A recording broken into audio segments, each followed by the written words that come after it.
Nang panahong ito ay nasa 12 pa lamang si Makoy. Ulila na siya sa kanyang magulang at lumaki sa piling ng tiyuhin niyang si Kamlon. Hindi na ito nakapag-asawa dahil mas pinili niyang alagaan at palakihin si Makoy. Isang karaniwang tao kung titignan itong si Kamlon. Ang hindi alam ng karamihan sa kanilang baryo, isa itong batikang mambabarang at si Makoy mismo ang nakatuklas. Isang hapon habang naglalakad pa uwi galing sa paaralan, may nakasalubong si Makoy na 3 lalaking pagewang-gewang. 5:00 pa lang ng hapon ng mga oras na yon. At dahil sa mga lasing ang mga ito ay pinagdiskitahan nila ang bata. Binatukan nila ito, kaya naman umiiyak na umuwi si Makoy. Kaagad naman itong nakita ni Kamlon na nooy nagsisibak ng panggatong sa kanilang bakuran. Tatay Kamlon, binatukan po ako ng 3 lalaki eh. Wika ni Makoy habang umiiyak. At dahil sa narinig ay nagalit si Kamlon kaya inaya niya ang pamangkin upang puntahan ang mga ito. Makoy anak, alam mo ba kung saan nagpunta yung 3 lalaki? Halika, samahan mo ko. Mahinang wika ni Kamlon. Opo, Tatay Kamlon. Doon po sila sa tindahan ni Aling Lumen sa may kabisera. Tugon ng bata. Dali-dali namang naglakad si Kamlon papunta sa kabisera. Habang naglalakad ay sinabihan ni Makoy na may itak ang mga kalalakihan dahil walang dalang kahit ano si Kamlon. Pagdating sa kabisera ay kaagad niyang nakita ang 3 kalalakihan na nag-iinuman sa tindahan. Mahinahong nilapitan ni Kamlon ang 3 lalaki. Sumunod naman si Makoy. Nakiupo si Kamlon sa kanilang lamesa at inilapag ang itim na supot sa may lamesa. Bagyang nakabukas ang supot, kaya't kitang-kita ni Makoy ang laman nito. Mga uri ng insekto, mahahaba at napakadaming paa. Makoy, sila ba yung mga nanakit sa'yo, iho? Wika ni Kamlon. Tumango naman ang bata at umiyak.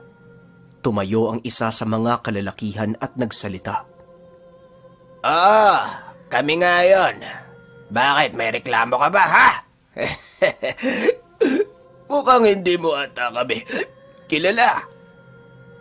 Wika ng isa sa mga lalaki at napangiti naman si Kamlon at tumugon.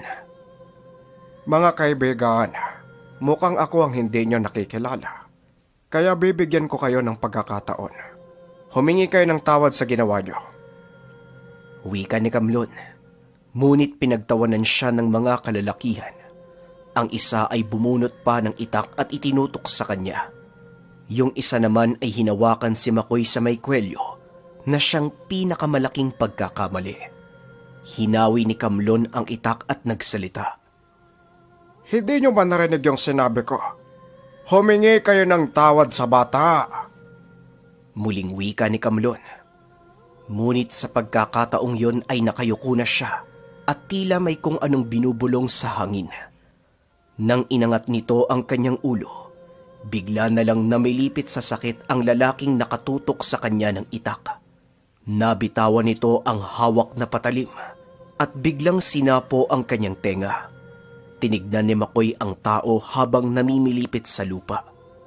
Nanlaki ang mga mata niya nang bigla na lang may lumabas na insekto mula sa tenga nito. Isang alupihan. At nang makita ito ng mga kasamahan niya, nagsipag-atrasan ang mga ito. At dahil sa sobrang pag-atras ay nagkandahulog sila sa bangin. Magsilbing aral yan sa inyo. At sa susunod na galawin nyo ang anak ko, hindi lang yan ang gagawin ko sa inyo. Wika ni Kamlon at kaagad niyang inaya si Makoy na umuwi. Halo-halo ang naramdaman ni Makoy ng oras na yon.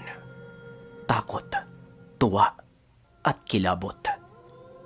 Hindi siya makapagsalita habang naglalakad sila ng kanyang ama-amahan. Nahalata naman ni Kamlon ang katahimikan ng bata, kaya inunahan niya ito ng salita. Makoy, huwag kang matakot sa tatay mo. Ginawa ko lang yon para turuan ang leksyon ng mga masasamang tao. Wika nito habang nakangiti. Napangiti din ang bata at kaagad na silang tumuloy sa pag-uwi. Kinabukasan naghahanda na si Makoy upang pumasok at paglabas niya ng tahanan,